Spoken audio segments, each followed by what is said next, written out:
माझा आज जन्मदिवस.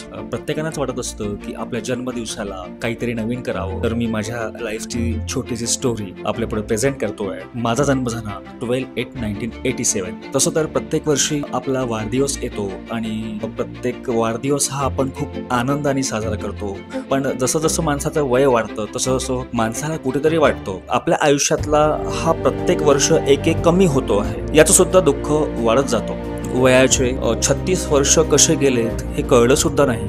हसत खेळत खूप जास्त स्ट्रगल, तर खूप गरीब परिस्थिती आणि गरीब परिस्थितीतून पुढे येणं, खूप जास्त स्ट्रगल करणं. जे टास्क माझ्यासाठी होते ते खूप मोठे टास्क होते. तर या टास्कमधनं मी हळूहळू एक एक पूर्ण करत गेलो आणि माझी जर्नी मी पूर्ण केली. शिक्षण हा विषय माझा अजिबात आवडीचा नव्हता, तरी पण माझं पोस्ट ग्रॅज्युएशन कंप्लीट केलं. मला खूप जास्त आवड होती ती ड्रॉइंगची. 12th नंतरचं education bachelor of fine art, master of fine art याच्यामध्ये मी माझं एज्युकेशन कंप्लीट केलं. फोटोग्राफी चॉईस केल्यानंतर हळूहळू मला काही ऑफर्स येऊ लागले, काही डॉक्युमेंटरी फिल्म्स, काही अवॉर्ड्स सुद्धा भेटत गेले आणि फोटोग्राफीमध्ये थोडासा मला स्कोप भेटायला लागला आणि खूप मोठ्या कंपनीत जॉब करावा ॲज अ ग्राफिक डिझायनर किंवा एक प्रोफेशनल फोटोग्राफर म्हणून कंपनीत काम करावं. पण घरच्या परिस्थितीमुळे मी नागपूरच्या बाहेर जाऊ शकलो नाही आणि मला वेडिंग फोटोग्राफीमध्येच मला माझं करिअर करावं लागलं. जसे जसे मेहनत करत गेलो तसं तसं आपल्या इच्छा आकांक्षा लाईफमधल्या ज्या होत्या त्या हळूहळू भेटायला लागल्या.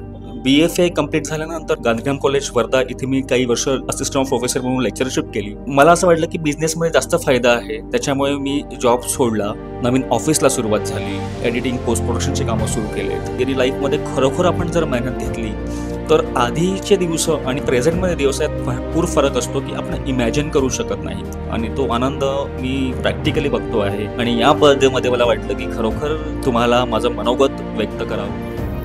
कितीही अडचणी जीवनात आल्या तर मागे वळून न बघता पुढे चालत राहावं आणि आपली मेहनत करायला जीवनात सक्सेस नक्की मिळतो, हे एक गोष्ट शिकायला मिळाली. व्हिडिओच्या शेवट आईबाबांसाठी.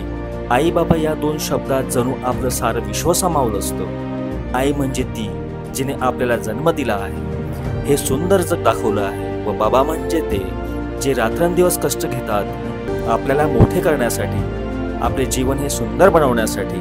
या आईबाबांना मनापासून खूप खूप धन्यवाद. आज आईबाबा जगात होते म्हणून आपण आलो आणि आपल्याला त्यांचा आशीर्वाद होता. आयुष्यामध्ये खूप काही करू शकून राहिलो नाही. या आईबाबांसाठी पुन्हा एकदा खूप खूप धन्यवाद.